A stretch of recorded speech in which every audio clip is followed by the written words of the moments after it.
Pride and Prejudice, written by Jane Austen. Chapter 1. It is a truth universally acknowledged that a single man in possession of a good fortune must be in want of a wife. However little known the feelings or views of such a man may be on his first entering a neighborhood, this truth is so well fixed in the minds of the surrounding families that he is considered as the rightful property of some one or other of their daughters. "My dear Mr. Bennet," said his lady to him one day, "have you heard that Netherfield Park is let at last?" Mr. Bennet replied that he had not. "But it is," returned she, "for Mrs. Long has just been here and she told me all about it." Mr. Bennet made no answer. "Do not you want to know who has taken it?" cried his wife impatiently. "You want to tell me, and I have no objection to hearing it." This was invitation enough. "Why, my dear, you must know, Mrs. Long says that Netherfield is taken by a young man of large fortune from the north of England, that he came down on Monday in a chaise and four to see the place, and was so much delighted with it that he agreed with Mr. Morris immediately, that he is to take possession before Michaelmas, and some of his servants are to be in the house by the end of next week." "What is his name?" "Bingley." "Is he married or single?" "Oh, single, my dear, to be sure. A single man of large fortune, 4,000 or 5,000 a year. What a fine thing for our girls." "How so? How can it affect them?" "My dear Mr. Bennet," replied his wife, "how can you be so tiresome? You must know that I am thinking of his marrying one of them." "Is that his design in settling here?" "Design? Nonsense! How can you talk so? But it is very likely that he may fall in love with one of them, and therefore you must visit him as soon as he comes." "I see no occasion for that. You and the girls may go, or you may send them by themselves, which perhaps will be still better, for as you are as handsome as any of them, Mr. Bingley might like you the best of the party." "My dear, you flatter me.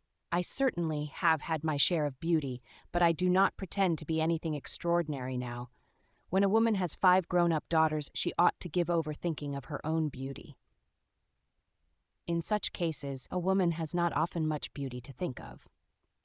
"But, my dear, you must indeed go and see Mr. Bingley when he comes into the neighborhood." "It is more than I engage for, I assure you." "But consider your daughters. Only think what an establishment it would be for one of them. Sir William and Lady Lucas are determined to go, merely on that account, for in general, you know, they visit no newcomers. Indeed, you must go, for it will be impossible for us to visit him if you do not." "You are over-scrupulous, surely. I dare say Mr. Bingley will be very glad to see you, and I will send a few lines by you to assure him of my hearty consent to his marrying whichever he chooses of the girls, though I must throw in a good word for my little Lizzie." "I desire you will do no such thing. Lizzie is not a bit better than the others, and I am sure she is not half so handsome as Jane, nor half so good-humoured as Lydia. But you are always giving her the preference."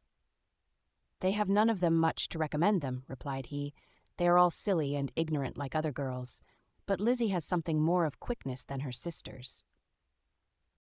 "Mr. Bennet, how can you abuse your own children in such a way? You take delight in vexing me. You have no compassion on my poor nerves." "You mistake me, my dear. I have a high respect for your nerves. They are my old friends. I have heard you mention them with consideration these 20 years at least. Ah, you do not know what I suffer. But I hope you will get over it and live to see many young men of 4,000 a year come into the neighborhood." "It will be no use to us if 20 such should come, since you will not visit them.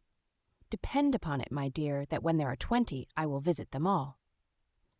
Mr. Bennet was so odd a mixture of quick parts, sarcastic humor, reserve, and caprice, that the experience of 23 years had been insufficient to make his wife understand his character.